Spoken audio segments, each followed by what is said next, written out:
Delta we या rocket विमान का गति परिवर्तन अंतरिक्ष विमान यात्रा का मुख्य माप होता है। यह बताता है कि किसी भी रॉकेट मिशन के लिए अपने लक्ष्य कायम करने के लिए रॉकेट को अपने सामान या पेलोड पे कितना ऊर्जा खर्चना पड़ेगा। रॉकेट अपने सामान की सिर्फ गति बदल सकता है, तो डेल्टा वी सीधे गतिक ऊर्जा में बदलाव को दर्शाता है। मिशनों के डेल्टा वी का गणन पहले से किया जा सकता है और मिशन अनुसार डेल्टा वी के चार्ट्स पहले से मिल जाते हैं। तो देखते हैं कि मोटा मोटा चांद पे कक्षीय प्रवेश करने के लिए और फिर चांद पे सॉफ्ट लैंडिंग करने के लिए कितना डेल्टा वी लगता है। डेल्टा वी तब लगता है जब भी हम रॉकेट को ज्वलन दें। तो पहला ज्वलन या डेल्टा वी लगता है रॉकेट को निम्न पृथ्वी कक्षा में लाने के लिए। मान लीजिए हमने रॉकेट को 100 किलोमीटर की ऊंचाई की वृत्ताकार कक्षा में डाला। इसके लिए डेल्टा वी लगता है 9.3 किलोमीटर प्रति सेकंड और रॉकेट की गति होगी 7.84 किलोमीटर प्रति सेकंड। यहाँ कोई पूछ सकता है कि अगर रॉकेट की गति 7.84 है तो डेल्टा वी 9.3 किलोमीटर प्रति सेकंड कैसे है? यह इसलिए क्योंकि वायुमंडल से निकलते रॉकेट को वायु घर्षण से लड़ना पड़ता है और गुरुत्वाकर्षण से भी, इसलिए डेल्टा वी 7.84 किलोमीटर प्रति सेकंड से ज़्यादा खर्च होता है। इसके बाद दूसरा ज्वलन देंगे जिससे कक्षा दीर्घवृत्ताकार बने, जहां कक्षा का अपभू या वो बिंदु जो पृथ्वी से सबसे दूर है वो चांद के पास हो। भूमि से ये होगा करीब 3,84,000 किलोमीटर को।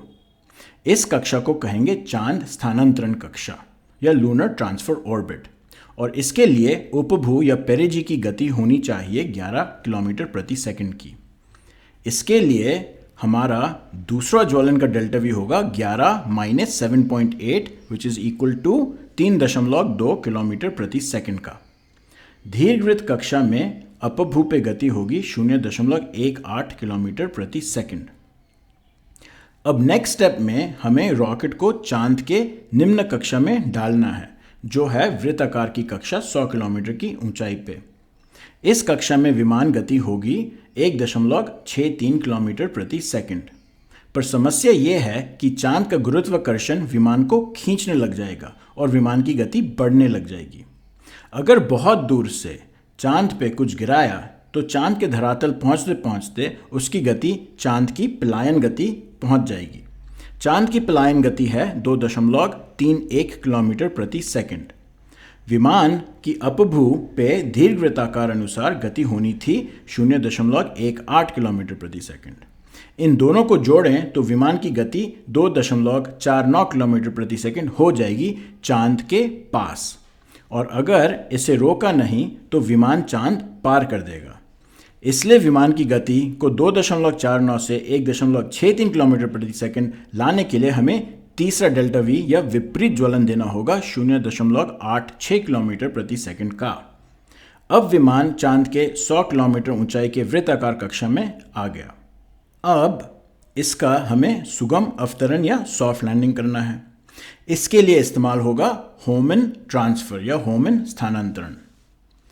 पहला ज्वलन दिया जाएगा 0.02 किलोमीटर प्रति सेकंड विपरीत दिशा में विमान की गति कम करने के लिए।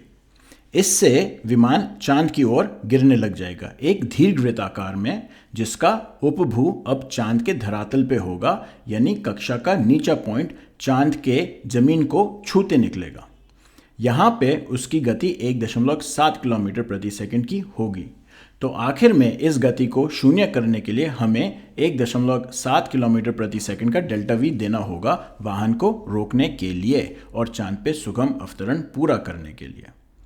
तो डेल्टा वी खर्च हुए हैं डेल्टा V1 9.3 किलोमीटर प्रति सेकंड, डेल्टा V2 3.2 किलोमीटर प्रति सेकंड, डेल्टा V3 0.86 किलोमीटर प्रति सेकंड, डेल्टा V4 0.02 और डेल्टा V5 1.7 किलोमीटर प्रति सेकंड। यानी कुल डेल्टा V हो गया है 15.1 किलोमीटर प्रति सेकंड।